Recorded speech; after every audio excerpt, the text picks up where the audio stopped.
بسم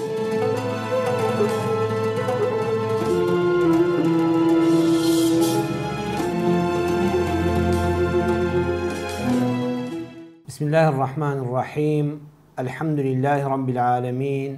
والصلاة والسلام على سيدنا وحبيبنا محمد وعلى آله وأصحابه أجمعين. خۆشەویستان و بەڕێزان بەدیدارتان شاد بووینەوە لە پرۆگرامێکی نوێی خۆشەویستیدا.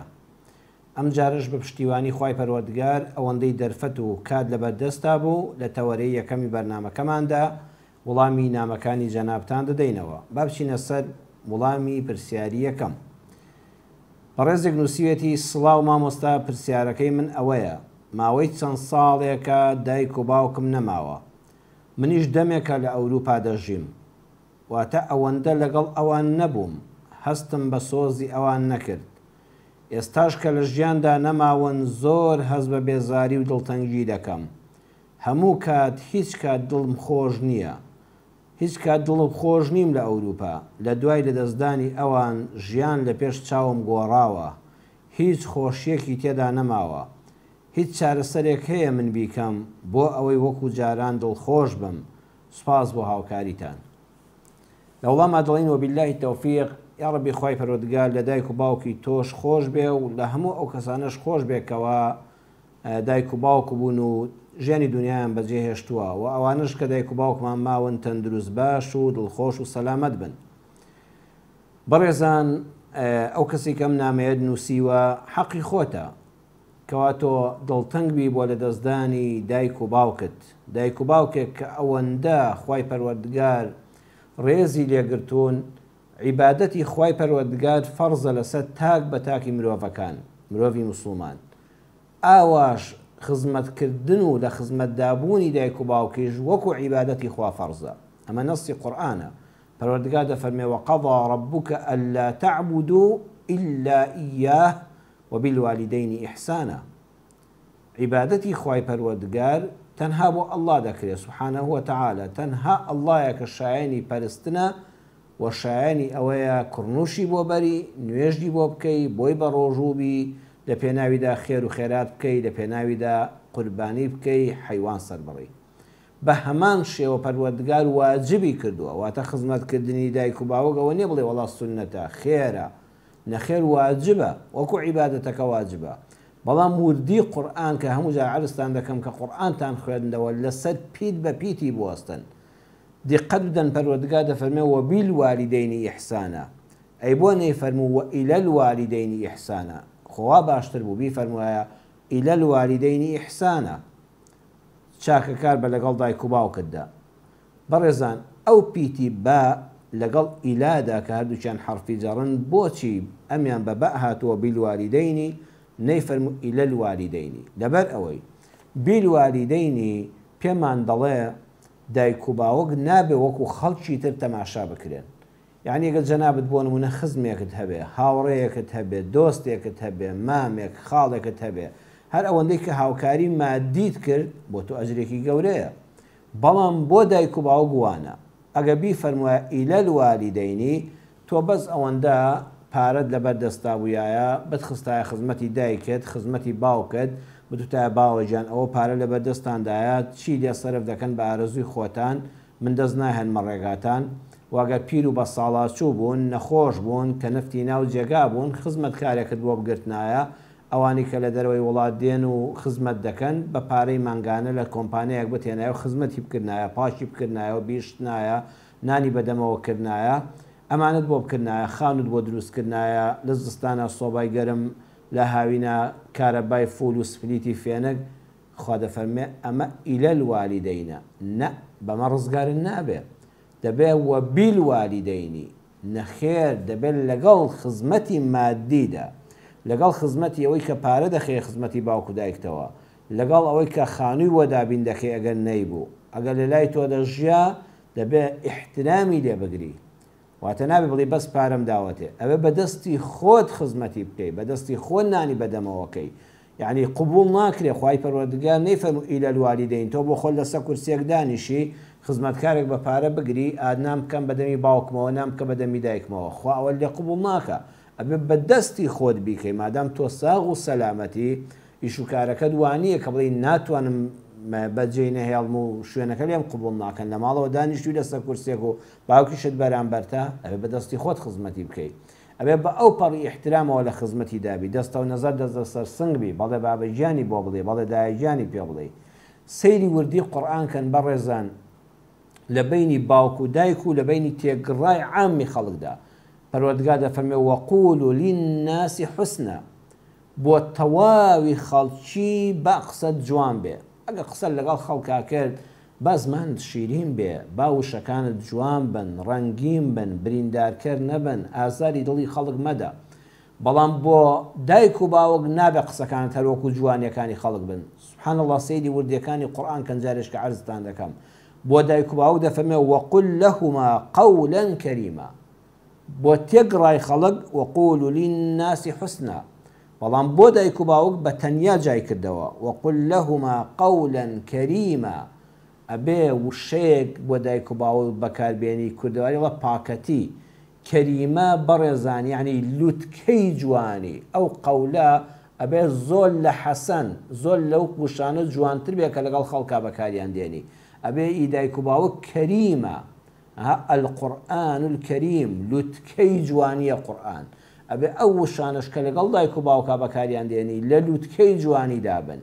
ئەبێ تۆنی دەنگت نەرم بێ ئەبێ زمانت شیرین بێ ئەبێ خۆشەویستی لێببارێ ئەمە معنای کەریمە عەتای کوڕی ئەبی ڕەباح دەفەرمێ معنای کەریمەن ئەوەیە لە ژیان تا بۆت نییە بە باوکت بە ناوی خۆی بانکەی نابێ بڵێ باوکت ناوی ئەحمەدە بڵێ ها ئەحمەد بە دایکت ناوی عایشە بڵێ ها عایشە ئەوە قەولەن کەریمەن نەکردووە هەموو کەس مافت هەیە بە ناوی خۆی بانگیکەی بەڵام مافی ئەوە نییە باوکت بە ناوی خۆیەوە بانکەی مافی ئەوە نییە دایکت بە ناوی خۆیەوە بانکەی هەروەها دەفەرمێ بە کونیە بانگیکەی بۆ نمونە کەسێک بە باوکی بڵێ حاجی بە دایکی بڵێ حاجی ژن تەنانەت لە ڕووی خۆشەویستی شەو نابێ ئەوە بەکاربێنی تکاتان لێ دەکەم زۆر خەڵک لە وڵاتی ئێمەدا ئەمە بەکاردێنێ بەداخەوە کابرا دەست لەسەر هین و کابرا ناوسکی پڕە لە پیسی نەعوذ بالله پێڵە گەورم ئەتەقحی بۆ دەکا بەڵێ گەورم کەچی بە باوکی دەڵێ حاجی بە دایکی دەڵێ حاجی ژن نەخێر ئەبێ بڵێ باوکە گیان دایکە گیان غەیری ئەوە لێ قبوڵ ناکرێ کەریمە ئەو شەی کەریمە باوک و دایک ئەبێ بە ناوی خۆیانەوە بانگ نەکرێن بە ناوی حاجی فڵان کەس و وەستا فڵان کەس و کاک فڵان کەس و ئەوانە نابێ ئیلا باوکە گیان و دایکە گیان ئەوە قەولەن کەریمە ئەبێ لە کاتی دەربڕینی قسەکاندا تۆنی دەنگت نەرم بێ زمان شیرین بێ بۆی هەز بە ئارامی بکەن ئەمە گەورەی دایک و باوکە جا بەڕێزان ئەم کاکە خۆشەویستەکە ئەم نامەی نووسیوە دیارە زەمانێکی زۆرە لە ئەوروپایە وە خۆی باسی کردو ئەوەندە لەگەڵ دایک و باوکیان نەژیاوە بە حکمی ئەوە چونکە تۆ زیاتر لیان دوور بووی و بە دڵنیاییەوە نەتوانێ وەکو پێویست لە ڕووی خزمەتەوە لە خزمەتیان دابی لە دەستدانیان ئازارەکەی قورسترە زانایان زۆر جوانیان فەرمووە دەڵێن الأم هي الحنان الأب هو الأمان دایک بریتیە لە میهرەبانی یعنی حەنان و سۆز و خۆشەویستی لە هیچ شوێنەکە هەست پێ ناکرێ بە ئەندازەی خزمەت دایکت یعنی هەموو خەڵکی ئەم دنیاە بیەوێ دڵنەوایی تۆ بکە دوعای خێرت بۆ بکە قسەی خۆشت بۆ بکە بە زمانی شیرین نوتارت لەگەڵا بدە هیچی بە ئەندازەی گەردێک لە سۆزی دایکت نابێ الأم هي الحنان خۆشەویستی و سۆز و میهرەبانی بەڕاستی بەس لای دایکە بەڵام والأب هو الأمان باوک ئەمانە باوک ئەو قەوایە حتا بمێنێ پشتت پێوەی قایمە حتا باوکت لە دەست نەدەی هەز ناکەی قەڵاقی پشتت ڕووخاوە باوک ئەمانە جا ئێستا جەنابەت کە باوک و دایکت هەردووچیان لە دەست داون و کۆچی دواییان کردو جێگایان بەهەش بێ و خوا لە گوناهی ئێمە شەوانیش خۆش بێ ئێستا هەز دەکەی نە ئەمانەکەت ماوە نە سۆز و میهرەبان و حەنان و دوعاک خێرەکانی دایکت ماوە بۆیە زیاتر خەمباری چارت چییە؟ ئەڵی چی بکەم؟ هیچ کات دڵخۆش نیم بەڕێزم یەکەمیان دوعای خێریان بۆ بکە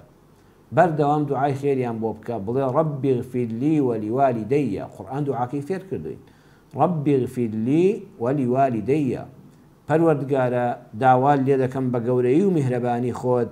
یا ڕەبی خوا لە من خۆش بی یەکەم جار بۆ خۆت خوا لێم خۆش بی لە گوناهەکانم خۆش بی یا ڕەبی خوا لە دایک و باوکیشم خۆش بی. کاکی بەڕێزم بەردەوام ئەم دوعایە بکە لە دوای هەموو نوێژێک، لە کاتی خەوتن، لە کاتی هەستان، بەردەوام بڵێ ڕەبی اغفر لی وەلی والیدەیە. ئەگە بە عەرەبی فێر نەدەبوو ئاەتەکە بڵێ یا ڕەبی خوا لە گوناهی منیش و دایک و باوکیشم خۆش بی. هەر جارەکە تۆ ئەم دوعایە دەکەی خوا لە گوناهێکی تۆ خۆش دەبێ، خوا لە گوناهێکی دایک و باوکت خۆش دەبێ و بەرزیان دەکاتەوە بۆ قیامەت ئەجریان زیاد دەکات. دووەمیان بەڕێزم سەدەقە و خێریان بۆ بکە. ئێستا کە تۆ دەتەوێت دڵت خۆش بێ بەردەوام لە داهاتی مانگانت بڕێک پارە جیا بکەوە لە ئەوروپا بێ بە فەقیر و هەژاری موسڵمانی خۆمان لەوێ، یان بینێریتەوە لە ڕێی کەسێکی ئەمینی خۆتەوە بۆ کوردستان یارمەتی فەقیر و هەژاری پێ بدە. هەمووی دەچێتە سەر ڕەسیدی بانقی قیامەتی دایک و باوکت کە خێرەکان بۆ دەکەی من دڵنیات دەکەم هەز بە ئارامی دەکەی، هەز بە خۆشی دەکەی. سەحابی پایەبەرز سعد هاتە خزمەت پێغەمبەر صلی الله علیه وسلم وتی پێغەمبەری خوا دایکم وەفاتی کرد بەداخەوە لەو کاتە لە سەدنی نەبووم، لە جەنگ بووم، لە جیهاد بووم کە گەڕامەوە دایکم وەفاتی کرد بوو. ئێستا لێم نەبیست بڵێ خێرێکم بۆ بکە، وەسیەتێکی بۆ نەکردم، ئەگە خێری بۆ بکەم پێی دەگا؟ فەرمووی بەڵێ بەڵێ ئەرە وەڵڵا هەر خێرێک و سەدەقەیەک بۆ دایک و باوکتی بکەی پێیان دەگا، یەکسەر هەستی پێ دەکەن، ڕوحەکەیان پێ ئارام دەبێ، دڵخۆش دەبن، چونکە مرۆڤ کە چوە قەبرەوە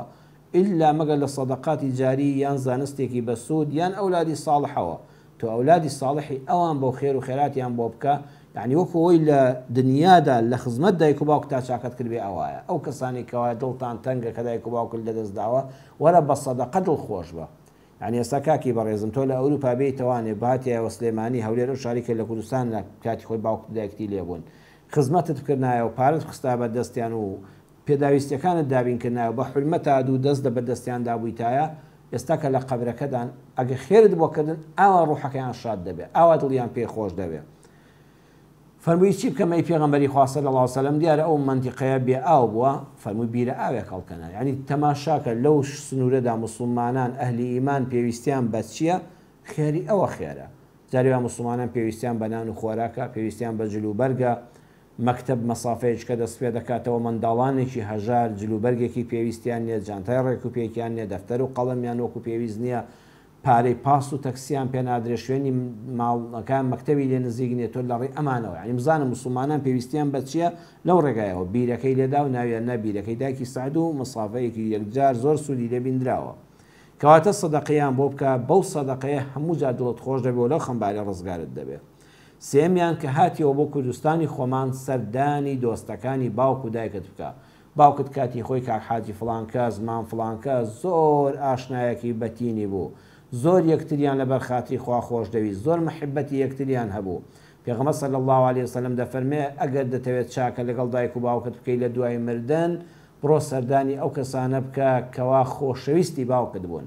سەردانی ئەو دایە حاجی و نەنە حاجیانە بکە کە پیر بوون و کاتی خۆی دەستە خوشکی دایکت بوون، بڕۆ دەستیان ماچکە، بڕۆ لە خزمەتیاندا بە، ئەگە پێویستیان بوو هاوکاری مادی تۆ لە تواناتدا هەبوو پێشکەشیان کە، بڵێ وەڵڵاهی بۆنی باوکو و دایکم لە ئێوە دەکەم کە باوکو و دایکم ئێوەیان کاتی خۆی زۆر خۆش دەویست، بەمەش سەبوریت بۆ دێ، ئەوەش چارەسەرێکی تر. چوارەمیان خواناز بە، خواناز بە، هەوڵ بدە لەسەر ڕێبازی ئیسلام بە، تاعەت و عیبادەت پاک بە، چاو پاک بە، ڕۆژ بەرز بە ئینشاءالله، حەڵاڵ خۆر بە، بە ئومێدیەوەی کێگەجێگات بەهەش بێ. دوعاش بکە ئەلحەمدوللا دایک و باوکەکانی ئێمە ئەوانەی پێش و هەمووی ئەهلی عیبادەت و خواناسی و ئیسلامی حەق و ڕاستەقی نەبوون، دڵت بەوە خۆش بێ کە لە بەهەشتا هەتا لە خزمەت دایک و باوکدا دەبی. یعنی بەردەوام ئەزیزم کە دڵت ئەوا تەنگ بوو بۆ دایک و باوکت بیر لەوە بکەوە ئەوان سەفەری قیامەتی خۆیان کرد، تۆش سەفەری قیامەت لە پێشە، هەمومان لە پێشمانە. دابڕانی مردن وەکو دابڕانی کەسێکە کە بڕوا بۆ وڵاتێک لەوەن لە کوردستان بچێتە ئەوروپا یان وڵاتێکی تر. ئەم سەفەرە جیاز ئەلکترۆنیانی ئێستاش نەبێت، نە مۆبایل هەبێ، نە سۆشیال میدیاکان هەبێ، نە پەیوەندی هەبێ، نەتوانی هیچی پێوە بکەیت، بەس چاوەڕێی ئەوەی تۆش ڕۆژێ ڤیزەیەک وەرگری و بڕۆی بۆ لای. هەموو جا کە دڵت تەنگ بوو دڵی نا ئەوەندەم نەماوە، لەوە ئەچێ ڤیزەکەم مانگێکی مابێت، هەفتەیەکی مابێت، چەند ڕۆژێکی کەمی مابێ، هەر بەوە دڵی خۆت خۆش دەکەیت. ئەوان سەفەری قیامەتی خۆیان کرد. ئەزیزم تۆ هەوڵ بدە بە ئیزنی خوا خواناز بە، لەسەر ڕێبازی خواناسی و دینداری خۆت بەردەوام بە. لەو کاتەدا کە مردی مژدەی قورئانە، لە قیامەتە لە بەهەشتا ئەگەر دایک و باوکەکەت پلیان لە تۆ بەرزتر بێ تۆی ئەولاد پلەکەت لە خوارەوە بێ لەبەر خاتری دایک و باوکت کە تۆ لێیاندا نەبڕی پلەی ئەوان ناهێن نەخوارەوە بەعکسەوە پلەی نزمی تۆ لە بەهەشتا بەرز دەکەنەوە بۆ لای دایک و باوکت ئیتر حتا هەتا جارێک کە دابڕان لە دایک و باوک نییە جانە نەخۆشی هەیە نەخەمباری هەیە نەفەقیری و هەژاری هەیە نەمردن هەیە نەسەفەر و دابڕان هەیە هەتا بەخۆشی بەیەکەوە دەژی دایمە ئەزیزم بیر لەوە بکەوە ئەم دایک و باوکە تۆ لەیاندا نەبڕاوی مەسافەیەکی کەمە هەوڵ دە بە ئیمانەوە بە ئەوان بگەی لەو ئەوروپایە زۆر گرنگە ئینسان ئیمانەکەی سەلامەت بێ زۆر گرنگە لەو ئەوروپایە بەخوا هەر کەسێ لە ئەوروپای ئێستادا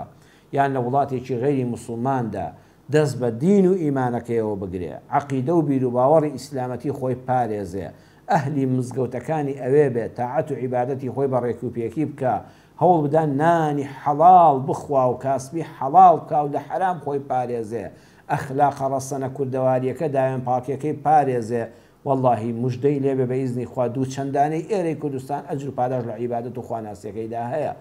ئەو کاتە تۆ جێگات بەهەش دەبێت لە بەهەشتیشا ئەگەر تۆ پلەن نزم بوو ئەرزم کردی دەچێت ئەستی دایک و باوکت دایک و باوکت کەمتر عیبادەتیان هەبوو پاداشتی تۆ لای خوا زیاتر بوو پلەکەت بەرزتر بوو خوا لەبەر خاتی تۆ نایەنێتە خوارەوە دایک و باوکیش دەرز دەکاتەوە بۆ لای تۆ کامتان پلەتان بەرز بێ لە بەهەشتە ئەولادەکان و دایک و باوکەکان دەڕۆن بۆ لای یەکتر بەڵام کامیان پلەی بەرزتر بێ ئەوەی خوارە دەچێت بۆ لای ئەو جا هەمیشە بەیەکەوەی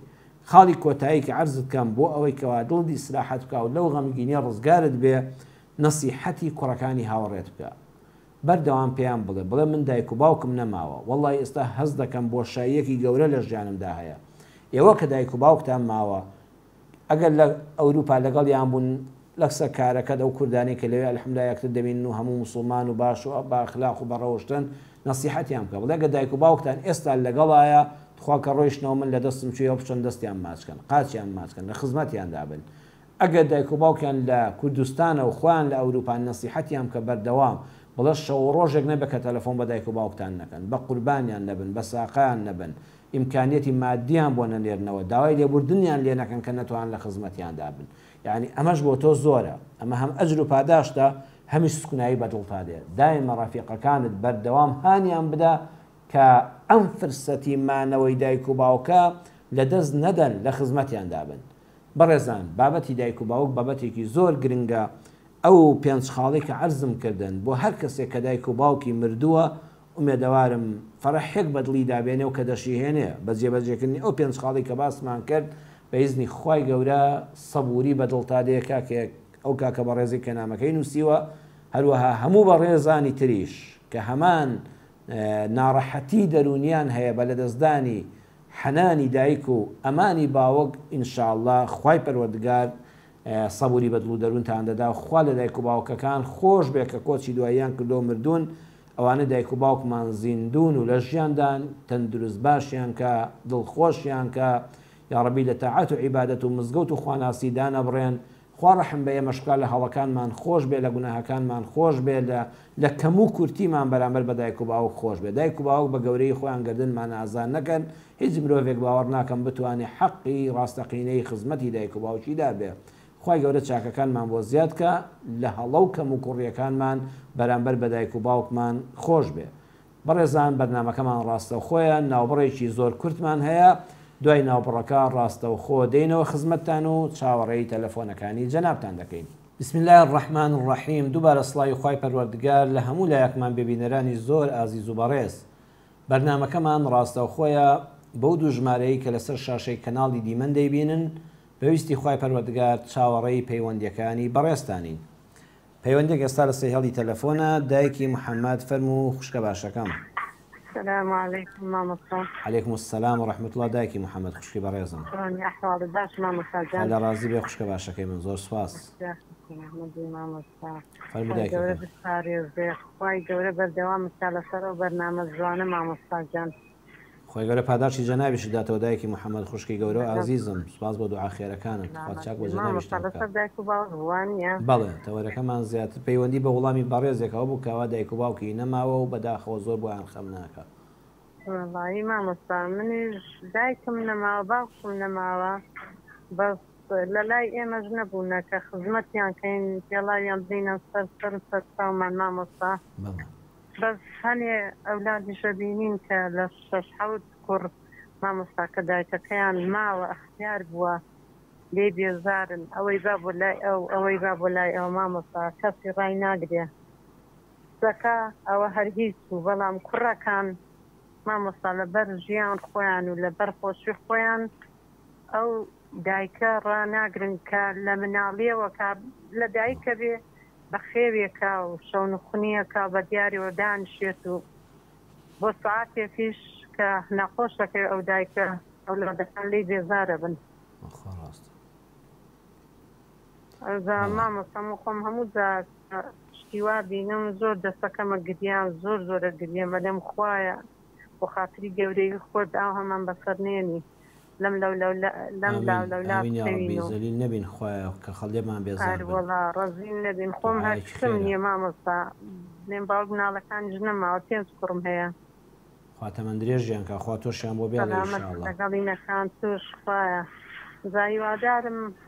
ئەوانەی کە دایک و باوکیان ماوە خەدری بگرن ڕێزی لێ بنێن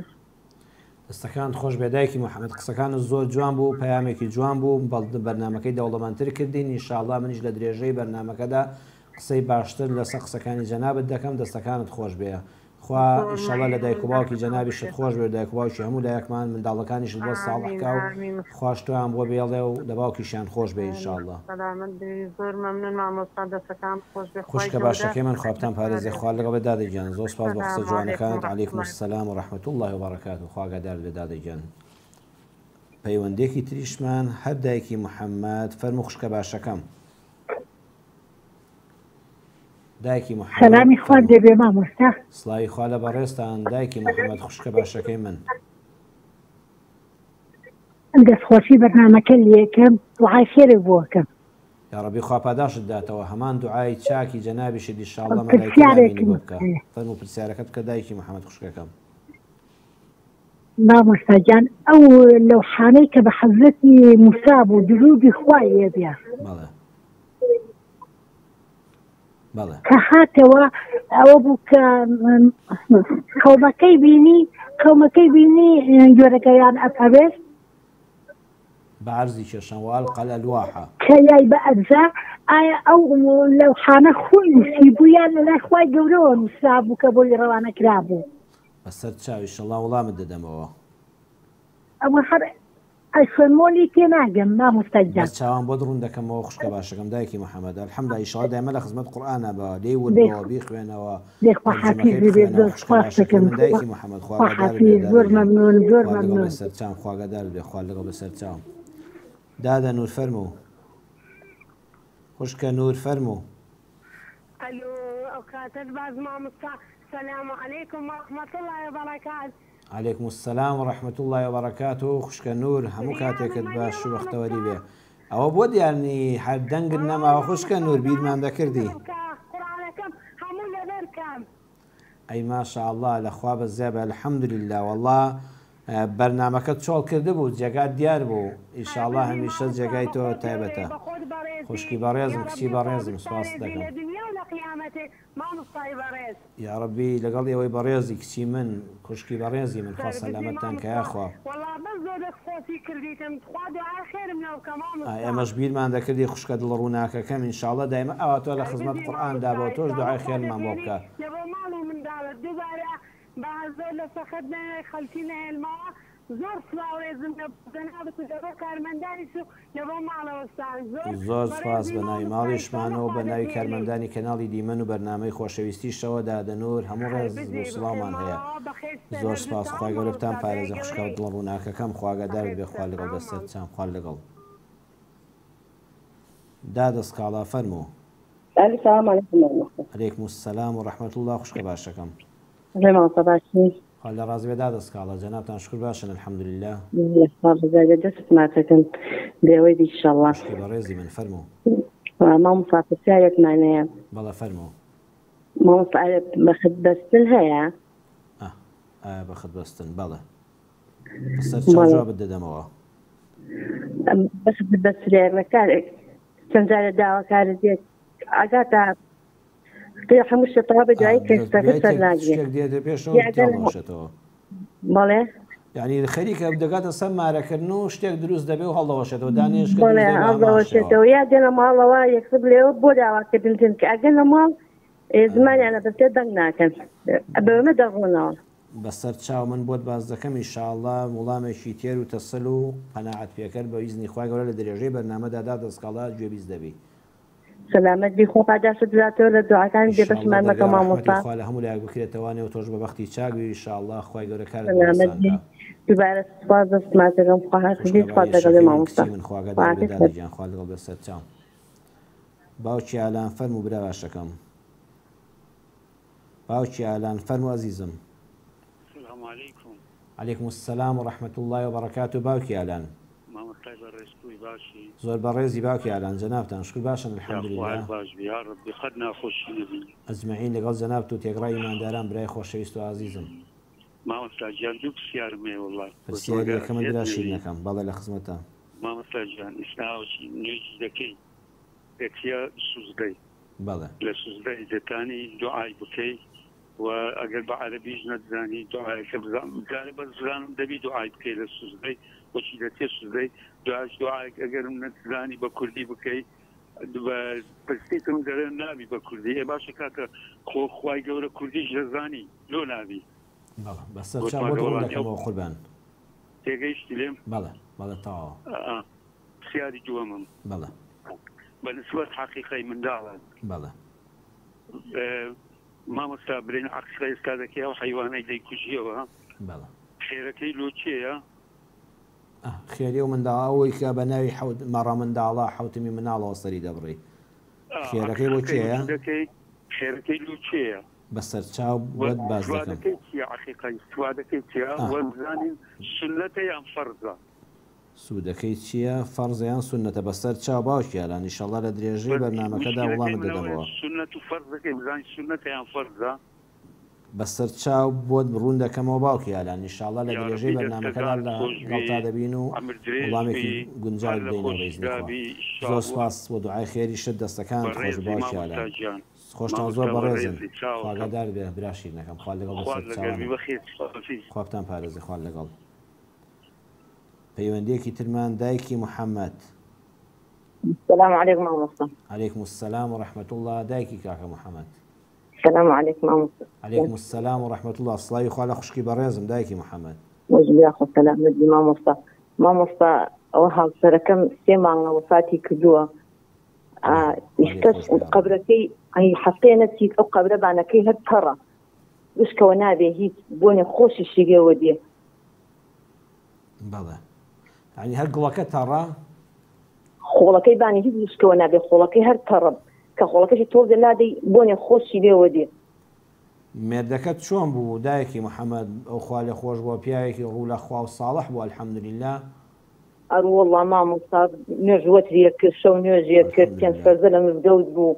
بە حەیاتی بەحسی کەسی ناکرد. ئەو نیشانەیەتی نیشانەکانی بەخستەی بەخێوە کرد. بەئیزنی خوای گەورە دڵت خۆش بێ کە جێگەی بەهەشتە. ئەوە موژدەی خێر حقیقەتە زۆر مسلمانی ئیماندار هەیە لە کوردستانی خۆماندا ئاوا بیندراوە لە جیهانیشدا لە کتێبەکانیشا هەیە سوبحان الله قەبرەکەیان بۆنی لێدێ بۆن عەتری لێدێ ینی بۆن میسکی وەڵڵامیش ئاوایە جاخێویش بوو مالیت 73 بوو وەڵڵا ئەدوای خۆشیش بووە ئەو نەخۆشی وەفاتی کرد ئارە وەڵڵا هەتا 3 مانگ پێشی سەر لە بەردەم خەستەخانەی هەرێم هاتین داوای لەوێت توماندیوتمان دوعای خێری بۆ بکەیتر ڕاستەوابتان بینی ئینشەڵڵا بەئیزنی خوای گەورە هەر نەخۆشیەکەشی بۆتە ڕەحمەت ئینسان زۆر نەخۆشی هەیە دەیگەێنێتە پلەی شەهیدی قیامەت دەیگەێنێتە شەهیدانی قیامەت دڵت خۆش بێ دایکی محەممەد یا ڕەبی خوا جزای تۆش داتەوە کە هاوسەرێکی وەفاداری و کە ئەوە بە جوانی بەیەکەوە ژیاون و الحەمدولله دڵتان بە یەکتری خۆش بووە دڵت دایمە بەوە خۆش بێ کە بەهەشت هەیە بەهەشتی نەبراوە بە ئومێدی خوا لەگەڵ باوکی محەممەدا هەتایە بە خۆشی بە کامەرانی بەبێ نەخۆشی بەبێ دڵ ناخۆشی بەبێ فەقیری و هەژاری هەمیشە بە یەکەوە دەبن ئینشاءڵڵا جێگاتان بەهەشتە و قسەش لەسەر و بابەتە زیاتر 15 ڕۆژ بوو لە غەیبوبەیە بوو ئەو شەوەی لێ وەفاتی کرد زەختی دابەزی بەس بە زمانی لا ئیلە الله یەکرد من كان آخر كلامه لا إله إلا الله دخل الجنة هل كسي خوا أو لطفي لقلها بكا دواوشەکانی ژیانی لا إله إلا الله بێ مژدەی لێبێ کە جێگەی بەهەشتە. ئینسان کە دوعاکە بۆ من بکە بڵم زۆر ساغڵەتی دایم بەدڵنیاییەوە دڵت تەنگ دەبێ ئینسان ئەو خۆشەویست و ئازیزە کە هاوسەر لە هەموو کەس لێ نزیکترێ لە دوای دایک و باوک هیچ کەسێ بە ئەندازەی هاوسەر لە ئینسان نزیک نییە. ئەوەش وەفاداریە ئیشەڵڵا قسەی خێریشت بۆ دەکەم و دایکی محەممەد یا ربی خوازای بەخێر دێتەوە خوا سەبووری ئینشاءالله لەگەڵ هاوسەری ڕەحمەتی محەممەد جێگاتان باش خوا لەگەڵ بە خوشکە باشەکەم یا ربی خوا سەوری دڵ و دەبیندا. دایکی محەممەد وەکو دوا پەیوەندی ئەم دایکی محەممەدەکان الحەمدولله بۆ ئەم ناوە خۆشە شیرینە دایکی محەممەد هەمووی دایکی محەممەد بوو. چوار پەیوەندیمان لە حەوت پەیوەندیەکە دایکی محەممەد بوو. عەلەیکم السەلام و ڕەحمەت الله دایکی محەممەد خوشکە باشەکەی من دایکی محەممەد سڵای خوا لێبێ یا ڕەبی دەستی جەنابیشتان خۆش بێ خوشکە باشەکەم. زحمة النبي بشارك موجود هالسنة للتواري برنامج كشني بس زۆر ئاساییە فەرموو خوشکە باشەکەم پرسیارەکەت بکە. والله ما مستاهل من نازل دايم درم تندبي واسفاشن تدرسين شوية تصميني خومية ليش تشتري كم ذكري كم بيش على درم تندبو تقريبا والله هو بالشارع وهما هم تعرف نوێژم دەکرد ذکرم دەکرد درم پێ خۆش دەبوو ئێستا نوێژی دەکەم ذکری دەکەم درم هیچ پێ خۆش نابی دایم دەگرێم درم نەدەسە منداڵانە نەدەسە شی و چتی لێدانێن هیچ ئاگام لە خۆم نییە هەر ئەو تەنگە بەرنامە و دەرم ئێستا لە خۆ دەچم ئەنی 20 ساڵەوەی دایکی محەممەد 20 ساڵە ئەو تا سمێنی خەوم نییە ئەرێ بەخوا من ئینشەڵڵا ڕێنمایەکی خێرت دەکەم خوای گەورە ڕەحمەت پێ بکا بە ئیزن و ڕەحمەتی خۆی درم سەریعە ئینشاءڵڵا قسەی خێرت بۆ دەکەم و بەئیزنی خوا قسەت بۆ دەکەم دایکی محەممەد ئینشاءڵڵا گوێ بگرە لە درێژەی بەرنامەکەدا ڕێنمایەکان جێبەجێکە دوعاش دەکەین خوای گەورە ڕەحمەت بوو دەرونی تۆ هەموو غەمباران بکە ئینشاءڵڵا ئەو ناڕەحەتێک لەسەر لا بە بەئیزنی خوای پەروەردگار. باشە فکرێ دنیایم لەناو مێشتە تاویش پەیامەکەت گەیشت دایکی محەممەد دەستەکانت خۆش بێ وەکو دوا پەیوەندی جەنابەتمان وەرگێر خوای گەورەتان پارێزێ و خوا ڕەحم بە هەموو لایەکە ئینشاءڵڵا قسەی خێر بۆ دەکەم بە ئیزنی خوای پەروەردگار. بەڕێزان دەست و چاوی هەموو لایەکتان خۆش بێ داوای لێبوردن دەکەین لەو کەسانی کە لە سەهێڵ مابوونەوە دیارە کاتەکە ڕەمێ بەشی ئەوەندە بکات چەند قسەیەکی خێریش لەسەر ئەم بابەتە و ئەم پەیوەندیانەی ئەم بەڕێز و خۆشەویستانە بکەین ئینشاءڵڵا جەنابیشتان لە دەرفەتەکانی تردا خوای گەورە تەمەنمان لەسەر خێر درێژکا و بە خزمەتتان بگەینەوە لە خزمەت ئێوەشدا دەبین. دایکی محەممەد وەکو یەکەم پەیوەندی باسی ئەوەی کرد کە دایک و باوکی نەماوە ئێستا ئەسف بەوە دەخوازێ لای ئەوان نەبوون و کە لە خزمەتیاندا بن. ئینسان نێتی ناودڵ بەڕێزان زۆر شەرتە زۆر کەس هەیە کە لە دنیادا بووە دایک و باوکی لە لای ئەو نەبوون نەیتوانێت وەکو پێویست خزمەتیان بکە بەڵام ئەم پەروەردگارە هێندە بە ڕەحم و میهرەبانە سەیری نێتی ناو دڵەکانمان دەکات ئەو دڵت پەروەردگار هەمووی ئاگالەیە. ئێستا لە قورئانە دەفەرمێ وەخفض لەهما جەناح الذل من الرحمة ئەگە دایک و باوکت بە پیری یەکیان یان هەردووچیان کەوتن لای تۆ وەکو چۆن دایکێک باڵەکانی نزم دەکاتەوە باڵی میهرەبانی دەچێشتێ بەسەر بەچکەکانیدا هەموو بینی ومانە تەیر و باڵندەکان کە بەچکەکانیان چەند خۆش باڵەکانی دەخەنە ژێریەوە و هەڵیان دەگرن و دایان پارێزن پەروەردگار دەفەرمێ ئاوا بەڕەحم و میهرەبان بە لەگەڵ دایک و باوکدا بەڵام چی من الرەحمە ئەبێ ئاگات لێبێ ئەوە لە خۆشەویستیەوە ئەم کارت کردبێ لا من الخوف ولا المداهنة وەکو مفەسرین دەفەرمۆن لە ترسی لۆمەی خەڵک نەبێ یعنی ئەگە کەسێک خزمەتی باوکە کە نەفتەکەی دەکرد خزمەتی دایکەکەی دەکرد کە لە جێگادا زەلیلی سەر جێگا بوو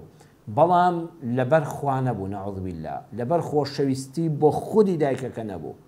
بۆ نمونە هەبوو لەبەر پارە بوو دەیوە خانووەکەم لەسەر تابۆکەن خزمەتی دایک و باوکم دەکەم ئەگەر ئەو دوکانانە بۆ من بێ خزمەتی دایک و باوکم دەکەم ئەگەر ئەم سارەیە بۆ من بێ خزمەتی دایک و باوکم دەکەم خوشک و براکانم ئێوە واز بێنن ئەوە هەیە لە کوردستانە عەقدی پێنووسیون کە باوکو دایکم من خزمەتیان دەکەم بەڵام بە شەرتی ئەوەی لە دوای مردنیان ئێوە هیچ میراتێک نەگرن ئەوان باش سەر چاو تۆ خزمەتیان بکەی حەقمان نییە بەسەرەوە ئەمە هیچ ئەجرێکی بۆ نانووسێ ها چونکە تموحی دنیایی هەبوو ئەگەر لە لۆمەی خەڵک دەترسا وتی خەڵک لۆمەم دەکبین لە دایکی خزمەت نەکرد باوکی خزمەت نەکرد لە ترسی لۆمەی خەڵک بوو لە خۆشەویستی ناو دڵ نەبوو بە دایک و باوکی دیسانەوەش قبول ناکرێت لای خوا ئەگە بۆ خۆڕانواندن بوو بۆ مداهەنە بوو بۆی عالەم خەڵکی میوانەکان خزم کەسوکار ناسیا و هاوڕێ بڵێن ئای ماشەڵڵا فڵان کەس بەڕاستی جوان خزمەتی دایک و باوکی کرد یعنی لە دڵەوە لە خۆشەویستی نەبوو بە دایک و باوکیان دڵی پڕ نەبوو لە میهرەبانی و لە ڕەحم مەبەستی ڕەزامەندی ئەڵڵا نەبوو سوبحانەهو وتەعالا پەنا بەخوا مەبەستی ڕەزامەندی خەڵک بوو ئەمیش لە قیامەت هیچ جەنجێکی نییە بۆیە زۆر کەسێ نەیتوانی وەکو پێویست لە خزمەت دایک و باوکی دای وەکو دایکی محەممەد کە لە پەیوەندەکە باسی کرد بەڵام ئێستا خۆزگە دەخوازێ جوان لە خزمەتیاندا بووە ئەم خۆزگە پاکەی ناودڵ کە خوا پێ ئاگادارە بە ئەندازەی خزمەتی فعلی خوا ئەجرت بۆ دەنووسێ نێتی ناودڵ زۆر شەرتە بۆیە ئەوانەی کە خزمەتی دایک و باوکیش دەکەن بەڕێزان تکاتان لێ دەکەم تەنها و تەنها لەبەر ڕەزامەندی ئەڵڵا و لە ناخی دڵیشەوە وەکو خۆشەویستی بۆ دایک و باوک وەکو وەفایەک بۆ ئەو هەموو ماندووبوونەی کە ئەوان بە تویانەوە شێشتووە ئەگەر غەیری ئەوە لە دڵتا بێ بێ پاداش دەرەچی پاداشتەکە لای خوا بۆ نانووسێ باسی ئەوەی کرد بەخوا هەیە 6 کوڕی هەیە کەس خزمەتی ناکە فعلەن وایە ئێستا تخوا گوناه نییە لە وڵاتی مسلماناندا خانەی بە ساڵات چوان هەبێت بەخوا هەیەە فەقیرە بە ساڵات چوش نییە پاک و پۆخۆت ئافرەتێکی تەزبیحات کار دەم بە سەڵاوات پیاوێکی پاک و پۆخۆت لە 6 کوڕ و 3-4 کچە فڕێدراوە بۆ خانەی بە ساڵات چوان ینی بەداخەوە بەخوا دەبوو لە وڵاتی مسلمانانە ئەوە نەبوویایە بەعنی یان لە لای ئەم بینێرم بۆ لای ئەو لە لای ئەو بینێرم بۆ لای ئەو ئەمە بابەتێکی خەتەرە دەکرێت بڵێن دایجان باوکە گیان ئێمەش هاتوین بە شوێنتە نەک بڵێن وەڵام ئەم هەفتەیە تەلەفۆن بکەن بۆ فڵان کوڕیان ئەم هەفتەیە سەرەی ماڵی تۆیە وەرە دایکم بەرە وەرە باوکم بەرە دوایەوە فەقیرە دایک هێشتا لەوێت جگەی خۆی گەرم نەکردەوە تەلەفۆن بکرێتەوە لەبەر چاوی ئەوە وەرە کاکە ئەوە سەرەی تۆیە بۆ دیار نەبووی وەرە بام هەفتەیەش دایکم لای تۆ بێ ئەو دایکە هەر لە دنیادا مرد ئەو باوکە فەقیرە هەر مرد نەخێر دەکرێت بۆ ئەوەش کە ئەمیان پشوویەک بدا ئەم زیاتر لە خزمەتیدا بێ ئەم گەرم و گۆڕتر باشتر خزمەتی بکا بڵێن باوکە گیان دایکە گیان بۆ بەرەکەتی ماڵەکەمان بەخوا نەمان دێژ لە ماڵە بڕۆی بەڵام بەخوا کاک فڵان کەسیشم دادە فڵان کەسیشم خوشکە فڵان کەسیش دەڵێت بە ئەم بەرەکەتەش بێتە ماڵی ئێمەوە بەخوا مناڵەکان داوات دەکەن اینجا دواییدا بڵێن دەتخوازمان لێبێنن بە ئەم هەفتەیەش لای ئێمە بێ و تۆپسی بە زۆر بڵێ بەخوا دەبێت کاکە بە ئەم هەفتەیەش بەر ئەم بەرەکەتە بەر ئێمەکەوێ و بەخوا ماڵوناڵ بۆی وەڕزن و بەخوا ئەمە بیری دەکەین و هەر ئەوە ناکری ئێمەش بین لێرە هەمومان بەیەکەوە کۆبینەوە بە ئەم هەفتەیەش لای ئێمە بێ یعنی ئەم دایک و باوکە نەخۆشە پەککەوتە هەست بکەن شەڕی لەسەر دەکەن نەک لەبەری ڕادەکەن شەڕی لەسەر دەکەن ئەم دەڵێ بێت لای من بێ ئەو دەڵێ لای من بێ ئەمە ینی شاژنێکە پیاوێکی سەرۆکە گەورەیەکە ئەمە منداڵەکان شەڕی لەسەر دەکەن ئەمە جوانە ئەینا بەخوا کە تەلەفۆن کرا تۆ لای بێ و من لام بێ و سەرەی تۆیە و سەرت نییە ئەمە هەر بۆ خۆی کوشتنیەکە لە ژوورەوە هێستا 100 خۆزگەی بەخانی بە ساڵات چوانکە بەڕێزان ئەو کەسانی کە دایک و باوکتان لایە بێزار مەبن لێیان لەوە ئەچەوە ئاخر شەوی ژیان بێ مەڵێ هیچ خوشک هەیە لای میوان بینیومە لای میوان باسی دەکە وەڵڵا باگە نەبراکانم نەخوشکەکانم کەسیان لێ ناپرسنەوەی تر ئەم بۆ خۆم خزمەتی دەکەم یعنی بە ئاشکرا دەری دەبڕێکە بێزارە بەڵام برا خوشکەکانی بێڕەحمن ئەمە دایکەکە تێدەگا یخۆ باوکە عەقڵ و هۆشی ماوە ناڕەحەت دەبێ هیچ دەسەڵاتی نییە پەنا بۆ کێیکە بەرێ لەوە چەوە ئاخر شەوی ژیانت بێت دکتۆر محەممەد ڕاتب نابلوسی بە ڕەحمەت بێ خی گەورە تەمەنی پڕ بەرەکەت کا و ژیانی پڕ ڕەحمەت بێ دکتۆر محەممەد ڕاتب نابلوسی لە تەفسیری نابلوسیدا باسی یەک دەکا دەڵێ ئافرەتێکە بوو دایکێکە بوو مێردەکەی مردبوو 5 کوڕ 6 کوڕ چەند کچی هەبوو لای یەکێکیان بوو 7 دانە ساڵ و یەکیان بەخێوی دەکرد ئاخری تەحملی نەما دایکەکە زەلیل بوو لەسەر جێگا زۆر ناڕەحەت بوو بەدەستیەوە خوشک و براکانی کۆ کردەوەتی هیچ تر تەحمل ناکەم بەخوا دەبێت ئیتر لەم ڕۆژەوە بە هەفتە لای یەکێکتان بێ من لەسەری خۆما بەخێوی دەکەم بەڵام ئەوە 7 دانە ساڵە ئیتر من هیچ کە تەحملم نەما دایک دەستی کرد بە گریان زۆر مەحزوم بوو دکتۆر محەممەد ڕاتب نابلوسی ئەڵێ وتی خوای گیان مەرگم بدەی خوای گیان مناڵەکان دەستخەریب و شەڕیان بێ لە بینی خۆیاندا ئیتر بە ناچاری بە من یەکێکیانی دادا بردی بۆ لای برایەکەی تری و وتی کەیفی خۆتە تۆش ماوەیەک بەخێوی کە دوای بێ تۆش بۆ لایەکیتر 7 ساڵە من بەخێوی دەکەم نەیوت 7 ساڵە فەزلی خوا بەسەر منەوەیە دایکەکە بە چای فر لە فرمێسکە و مناڵەکانی ئەو ماڵی ماچ کرد و خواحافیزی لێکردن سوبحانە دەڵێ ئەو شەوە کە گەیشتە ماڵی براکەی تر لێەوە وەفاتی کرد ئەو شەوە ئەوە ئاخر لەحزەی ژیانی بووڵە ئەمجا ئەم کوڕی یەکەم ئەمجا شەیطان کە هانی دەدا و ئەو خێرە گەورەی لە دەستدا و نەفسی خۆشی بەداخەوە زۆر پاک نەبوو ئەمجا سەبووری نەدەهات ئەمجا زۆر دەگریا دەگو حەیف 7 دانە ساڵ بۆ یەک شەو تەحملم نەکرد بەس ئەو شەوە سەبرم گرتایە ئەو خەڵاتە گەورە بە نسیب من دەبوو لەوەچەوە ئاخر شەوی ژیانی دایک و باوکی پەککەوتە بێکە لە لای تۆیە ئەوان قەت لێت بێزار نەبوون تۆش بێزار مەبە ئەو کەسانی کە لاتانن تکاتان لێ دەکەم زۆر ئاگاتان لێیان بێ باوکو دایک هەرگیز قەرەبوو ناکرێتەوە هەموو شتێک دەوانەیە قەرەبوو بکرێتەوە بەڵام دایک و باوکە لە دەست چوو قەرەبوو ناکرێتەوە قسەکانی دایکی محەممەد زۆر جوان بوون و ئومێد دەوارم ئینشاءڵڵا خوا لە دایک و باوکی ئەویش خۆش بێ و نێتە خێرەکەی ناو دڵیشی کە باسم کرد ئینسان جاری وایە بە کردار تێدا نەبووە بەڵام خوا عەلیمی ناو دڵەکانە ئاگادارە ئەگە دەسەڵاتی هەبووە بۆی بکرا ئەوە جوان لە خزمەتیاندا دەبوو خوای گەورە ئەجرەکەی بۆ دەنووسێ پەیوەندی دوای ئەو دایکی محەممەد هەر بە ناوی دایکی محەممەدەوە باسی لەوحەکانی سەیدنا موسای کرد عەلەیهی السەلام موسا پێغەمبەر سەلامی خوای لەسەر بێ کاتێک چۆتە خزمەتی پەروەردگار دەفەرمێ هاتەوە وەکو لە قورئانە باسی کردو دایکی محەممەدی لە قورئانەکە خوێندوێتەوە بینی قەومەکەی بوونەوە ژێرەکە پەرز لەسەر دەستی سامیری خراپەکار و گومڕاکار و گومڕا هەموو خەڵکەکە ئیتر بەڕاستی ڕویان لە بێدینی کردوێتەوە ڕویان لە پەرستی کردوێتەوە موسا زۆر تووڕە بوو عەلەیهی السەلام ڕیش و سەری هاڕوونی برای کرد لێی تووڕە بوو و ئەلقە الئەلواحە لەوحەکان جا ئەو لەوحانە لەوە چێت دارێک بوو بێ بەردێک بوو بێ پێستەیەک بوو بێ والله تعالى أعلم خوای پەروەردگار لە قورئان ئەوەی بۆ ئێمە باز نەکردووە ئایا موسا بەدەست نووسیوێتەوە بەڵام لەوە ئەچێ ئەوەی کە من تێگەیشت بم ئەم لەوحانە لەلایەن پەروەردگارەوە ئاوا تەسلیم بە موسا کراون واتە بە نووسراوی دراونیە لەلایەن جوبریلەوە پێگەیاندراون چونکە موسا ڕاستەوە خۆ لەگەڵ خوای پەروەردگارە بەبێ واستەی جوبریلیش قسەی کردووە کەلەم الله موسا تەکلیمە ئەوە نەسی قورئانە بەڵام لەوە ناچێت موسا دانیشت بێ و لەوحەکانی نووسیوێتیان دەشکرێت موسا پیاوێکی خوێندەوار بوو بێت چونکە کاتی خۆی لە کۆشکی فیرعەون نابووە بە مناڵی بە تا گەنجێتی تا ڕاکردنی بۆ مەدیان و کوشتنی ناعەمدی قیبتیەکە بەزلەیەکە کوشتی هەتا ئەو کاتە کوڕی کۆشک بووە بە کوڕی فیرعەون ناسراوە بۆیە دەکرێت تەواو خوێندەواری هەبوو بێشتی نووسی بێ واشتەکانی کە لەلایەن پەروەردگارەوە هین بوو بێ ئەمیش لەسەر لەوحێک لەسەر بەردێک لەسەر دارێک لەسەر چەند پارچە شتێک نووسی بێتی دەکرێت خۆی نووسی بێتەوە دەکرێت هەر ئەوە بە نووسراوی دابێتە پەروەردگار ئەمانی بۆ ئێمە باز نەکردووە کەواتە ئێمەش زەرونێ مێشکی خۆمانی پێوە سەر خاڵکەین بەڵێ عەرزم کردن موسا پێغەمبەر سەلامی خوای لەسەر بێت چونکە لە کۆشکی فیرعەونە بەخێو کراوە ئەنواع مامۆستای دەور بووە و فێری خوێندەواری و نووسینی ئەو کاتیان بە دڵنیاییەوە کردووە دەکرێت خۆی نووسی بێتەوە دەکرێت شەرەوە پەروەردگار بە نووسراوی دابێتە ئەوە بابەتەکە ناگۆڕێ ئەوەی گرنگە ئەوەیە دەرسە گەورەکەیە دایکی محەممەد دایمە شتی بچووک بیر لێ مەکەنەوە خۆی نووسی بێتەوە یان خوا بە نووسراو دابێتە هیچ لە مۆزوعەکە ناگۆڕێ ئەوەی گرنگە ئەوەیە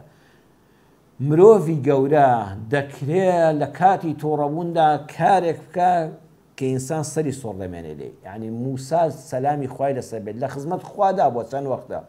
ڕاستەوە خۆ لە خزمەت خوا قسەی کردووە ئەم کەلامانەی خوای پێیەکە کەلامی خوای ئەلواحەکان لەوحەکان بەڵام ئەوەندە تووڕەیە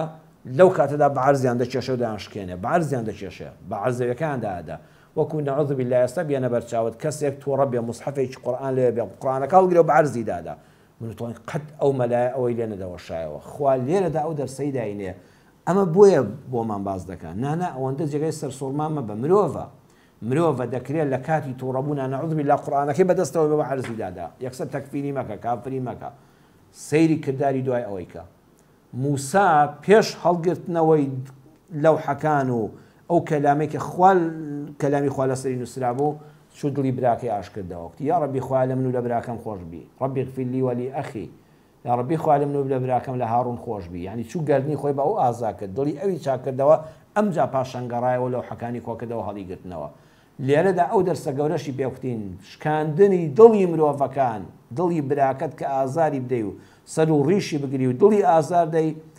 چاکردنەوەی دڵی ئەو لە پێش هەڵگرتنەوەی لەوحەکاندا کە کەلامی خوان لەسەرە دڵی مرۆڤ ئەوەندە گەورەیە ئەمە دەرسە گەورەکە یعنی ئێمە ئەم دەرسانە لە قورئانە فێربین نەک مێشکی خۆمان بۆ مەشغوڵکەین دەبێ ئەو لەوحانە دار بۆ بن بەرد بۆ بن پێستە بۆ بن شوشە بۆ بن ئیتر چی بوو بن ئەبێ خوا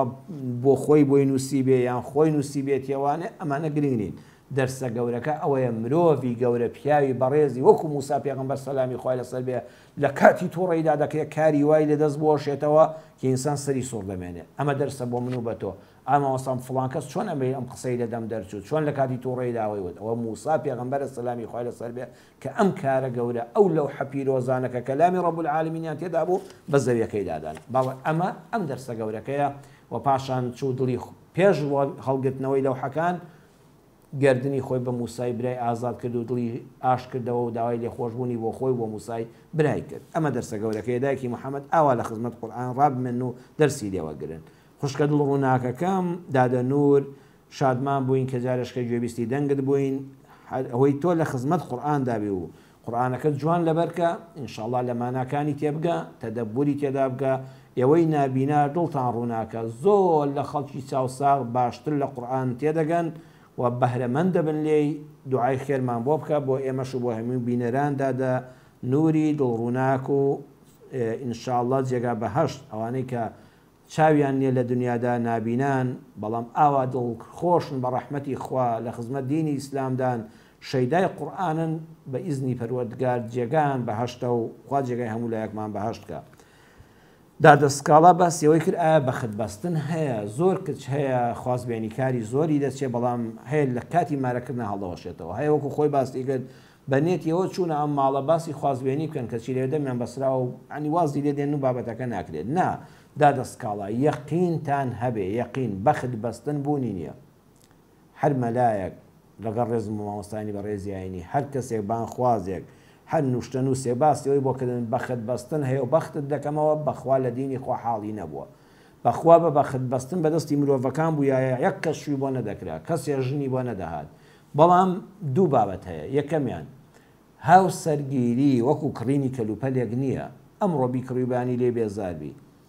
زۆر جار ئەنجام نەدانی هاوسەرگیری ڕەحمی خوایە بۆ ئەو کچە کە شووی بۆ ناکرێت چونکە لە علمی پەروەردگارە هەیە ئەم کوڕە بۆ ئەو ناگونجێ بەخوا ئەمیشان ناگونجێ بەخوا ئەمیشان ناگونجێ خوا ئەم کچەی زۆر خۆش دەوێت با هەر بە قەدر و حرمەت و عیزەتەوە لە ماڵی باوکەکەیدا بژریا باشترە لەوەی کە شوو بکاوبانی بە دوو منداڵ سێ منداڵەوە بە تەڵاق دراوی دیسان بێتەوە لای ماڵی باوکی بەدڵ برینداری بە ئازارەوە نەخێر پەروەردگار تۆی زۆر خۆش دەوێت کە دڵی ئەو ماڵی ڕق کرد ئەوە زمانی بەستن ئەم خوازبێنێ نەکرێت لەبەر خاتەوەی کە تۆ بەختەوەربی نەوەڵی بەخت-بەستن ئەسڵی نییە دووەمیشیان ڕەشببینی زۆر خراپە یعنی ئێستا کچێک خوازبێنی کارێک دوان سیان چوون دوایی خۆی وای لێ هاتووە کە باز دەکرێت ئەڵەن ماڵی فڵان کەس بە تەمان کوڕێکی ڕێکوپێکیان هەیە دادەسکاڵا دادە فڵان کەس بێتە خوازبێنی تۆ هەل لە خۆیەوە دڵ بەخوا زەحمەتە بکرێت باوەڕ ناکەم ئەمەش بکرێت دڵ نییە ئەمەش هینێکی تێدەکەوێت خۆی گومانی وایە کە ناکرێت نا قەت ڕەشبین مەبە کە ڕەشبین بووی ئەوەت بۆ دێتە پێشەوە أنا عند ظن عبدي بي پەروەردگار دەفەرمێ لە حەدیسی قودسیدا من لەگەڵ نێتی بەندەکە من بەرامبەر بە من بڵێ واللهی ئەمانەی کە نەبوون هاوسەرگیریەکە ئەنجام نەدرا سوپاست دەکەم یا ئەڵڵا تۆ منت زۆر خۆشویستووە ئەوانە بۆ من نەدەگونجان ومێدەوارم ئەو کوڕانە لە من باشتریان بەنسیب بێ هاوشانی خۆیان بێ هاوتەبیعەتی خۆیان بێ یا ئەڵڵا قەرەبوون بۆ بکەیتەوانێ بە هەموو ئەوانەی کە ناڕەحەت بووم بە هاوسەرێکی باش کە لەگەڵی بحەسێمەوە کە باوکی منداڵی ساڵحم بێ کە هاوسەری دنیا و قیامەتم بێ ئەم گەشببینیە دڵنیا بە دەتگەێنێ بە بەختەوەری بەڵام ڕەشببینی ناوت لۆ دەروونە تۆ یەقینت دوابێ هیچ خوازبێنێک سەر ناگرێ و بەخوا بەختت بەسراوە پەنا بۆ نیشتەنووس و بەختکەرەوە بەری ئەمە خراپە نانەدا دەستکاڵە یەقینت هەبێ بەخت-بەستن بوونی نییە باوکیالان وای لە نوێژدا لە سوزدەدا بەڵێ دوعاکردن أقرب ما يكون العبد من ربه وهو ساجد نزيك ترين كات كبندل الله نزيك سبحانه وتعالى أو كاتيك لسوز دايا زانا يعني مصحب شافعي رحمتي خوان برأيان وعلنا ونيرجع هيز زمان غير يويك لقرآن كفاتحة كيا سورة كان تري قرآنا أو ذكراني كبيغمبري خاصة صلى الله عليه وسلم دياري كدون ونلا سوز دايا سبحان ربي الأعلى وبحمده غيري أو يتري بكردين علي زانانی وەکو ئەبوو حەنیفە ئەوانە ڕێگەیاندا و بە زمانی کوردی لە سوزدە بەدڵی خۆل دەخوا پاڕێەوە بەڵام باوکی ئالان پەروەردگار پێویستی بەوە نیە بە زمان شتەکان دەربڕی کە سەری بەندایەتی خستە سەر زەوی لە ناخی دڵتەوە یعنی پەروەردگار بە خەتەرەی ناو دڵەکانت ئاگادارە بەس تۆ شتەکان بەدڵ تابێ و عەرزی بارەگای ئیلاهیان کە فەوری بروسکەکەت گەیشتووە بۆیە ئەگە بە کوردی ژووترە نوێژەکەت بەتاڵ نابێ بەتابەت لە نوێژە سونەتەکاندا و هەگەر لە ناودڵی شەوە بێڵێ ئەمەیان باشترە بە کوردی هیچ مەڵێ لە ناو ناخی دڵتەوە شتەکانت عەرزی بارەگای پەروەردگار بکە فەوری گەیشتووە و هیچ مەجالێک نییە بۆی کە بڵێ لە بینی من و تۆ پەروەردگارە واستەیەکە بێ یان پەروەردگار بە چ زمانێک تێدەگا خوا بە خەتەرەی ناو دڵەکەت ئاگادارە عەقیقەی منداڵ پاداشتی بۆ چێ پاداشتی بۆ دایک و باوکە پاداشتی بۆ دایک و باوکە و مای ساڵحبوونی منداڵە پێشوازی لە دایکبوونی منداڵە سوپاسگوزاریە ئەم دایک و باوکە لە ڕۆژی حوتەما سوپاسگوزاری خۆیان دەردەبڕن یا ئەڵڵا سوپاست دەکەین منداڵێکی ساغ و سەلیمت پێبەخشیوین یەکسەر پاداشتێکی گەورە دەسێتە سای تای تەرازویانەوە و هەروەها دەبێتە مای سەلامەتی بۆ ئەو منداڵە وەگەر ئەو منداڵە بمرێ لە قیامەتە شەفاعەتیان بۆ دەکات یعنی زۆر سوودی گەورەی هەیە فەرزەیان سنەتە نەخێر فەرز نییە سنەتی پێغەمبەر صلی الله عليه وسلم إلا مەگە کەسێ نەعوذ بالله بڵێ ئەم عەقیقەت چییە و مەڕە منداڵان چێت ئیستیهزاکردن بە فەرمودەی پێغەمبەر صلی الله عليه وسلم نەعوذ بالله ئینسان پێی کافر دەبێت بەڵام کەسێک لەبەر فەقیری بۆی نەکراوە قەرزاری قیامەت نییە کەسێک لەبەر نەزانین بۆی نەکراوە بدەرفەتی نەبووە سنەتە فەرز نییە بەڵام سنەتێکی یەکجار گەورەیە تەنانەت ئەوەندە گەورەیە مەڕە منداڵە حوتەم عەقیقە ئەگەر من بۆ نمونە جەنابەت باوکی ئالان کاتی خۆی بۆمان مەعلوم بوو باوکمان عەقیقەی بۆ نەکردوین حوتەمی بۆ نەکردوین ئێستا دروستە بۆ خۆمان بۆ خۆمانی بکەین ئێستا دروستە خۆمان بۆ خۆمانی بکەین ئەوەندە سنەتێکی گەورەیە ئەجر و پاداشتەکەشی بۆ دایک و باوکەکەیە و مای سەلامەتی منداڵەکەیە دایکی محەممەد هاوسەرەکەی وەفاتی کردو 3 مانگە ئەڵە زۆر ڕوو لە خوا بوو ئەهلی تاعەت و عیبادەت و شەو نوێژ بوو ڕاستە من لە خەستەخانەی هەرێم جەنابتانم بینی بە نەخۆشی وەفاتی کردووە یا ڕەبی خۆی گەورە لێ خۆش بێ ئەڵێ بۆنی گڵەکەی وشک نابێتەوە بەم گەرمایە و بۆنێکی خۆشی لێدێ ئەوە نیشانەی عاقبەت خێریە ئەوە نیشانەی ئەوەیە ئەولیاکانی خوا بەڕێزان زۆرن لەسەر زەویدا لەو خولیەت لە قولی بەد واللهی ئەم دنیا لە پیاوە ساڵحەکان خاڵی بێ بڕواتان هەبێ ژێرا و ژوور دەبێ ئەوەندە پیاوی ساڵح و ئەولیا و خواناسمانەیە وێدەوارم باوکی محەممەد هاوسەری دایکی محەممەد یەکێک بێ لەو ساڵحانە کە ئەوە الحەمدولله دوای ئەو بێهۆش بوونەکە بە ئاگا هاتۆتەوە توێتی لا إله إلا الله محمد رسول الله هەر کەسێکیش آخر وشەی لا إله إلا الله بێت جێگای بەهەشتا زۆر دڵت خۆش بێ دایکی محەممەد کە هاوسەرەکەت ئینشاءالله یەکێکە لە ساڵحان و پیاوچاکان دڵنیابە تۆش لەسەر ئەو ڕێبازی ڕاستی ئیسلامە لامەدە باوەشی پێداکە منداڵەکانت لەسەر ئەو پەروەردە ئیسلامیە پەروەردەکە لەسەر ڕێبازی پێغەمبەری خوا صلی الله عليه وسلم پەروەردەکە دڵنیابە لە بەهەشتا بە یەک دەگەنەوە سەفەری ئەو خۆی کرد ئەو نایەتەوە بۆ دنیا بەڵام تۆ بە ئیمانەوە چاوەڕێ بە لەسەر ئەم ڕێبازە بەردەوام بە لە بەهەشتی نەبراوەدا ئینشاءالله بە یەک شاد دەبنەوە هەتا جارێکی تر لە یەکدا نابڕێن سوپاس بۆ خوا کە بە جوانی بە یەکەوە ژیان و بە جوانیش بەڕێتان کرد بۆ قیامەتی و لە خزمەتی دابوون بە نەخۆشی یا ڕەبی خوا پاداشتان داتەوە و ئەو جۆرە نەخۆشیەش ئینشاءالله بردوێتی ڕیزی شەهیدانی قیامەتەوە خوا لێ خۆش بێ و خوازای بەخێرت داتەوە خوا سەبوری دڵ و دەروونت بدا خەفەت بۆ کەسێکە نەعوذ بالله مێردەکەی نوێژ نەکرد بوو بێ ڕوو لە خوا نەبوو بێ مولحید بوو بێ ئەمە خەفەتی دەوێت ئەوە ماڵوێرانیە بەخوا ئەمانە هەر شکرانەی خوای دەوێت و ئەو دڵتەنگێش ئەوە نیشانەی وەفاداری هاوسەرە بۆ هاوسەرەکەی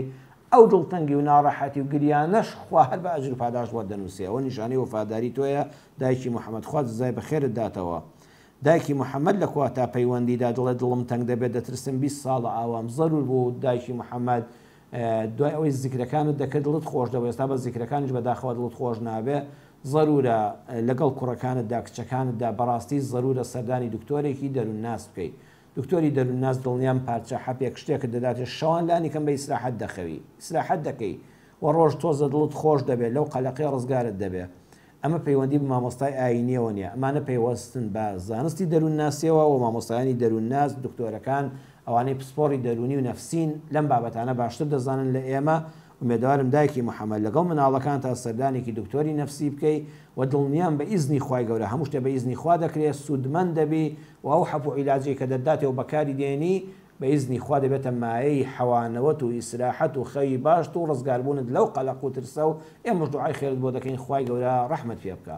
بەڕێزان کۆتایی بەرنامەکەمان هات هەتا بەرنمەیەکی تر بە دیدارتان شاد دەبینەوە دوعای خێرمان هەیە و دوعای خێرمان بۆ بکەن. خوا پاداشتی جەنابتان بداتەوە کە بینەری بەرنمەکە بوون کە تەلەفۆنتان کرد کە نامەتان نرد. سوپاسی پەروەردگار دەکەم کە منیش خوا لێمان قبول کات چەند وشەیەکی خێرم بەهۆی جەنابتانەوە لەم بەرنامەدا پێشکەش کرد دەبێ. سوپاس و دوعای خێرم هەیە بۆ هەموو ئەو برایانم کە لە پێشکەشکردنی ئەم بەرنمەیەدا هاوکارم بوون. خوا لە هەموو لایەکمانی قبول کا و بەخواتان دەسپێرم. وەسەلام عەلەیکم وەڕەحمەت الله وبەڕەکاتوه.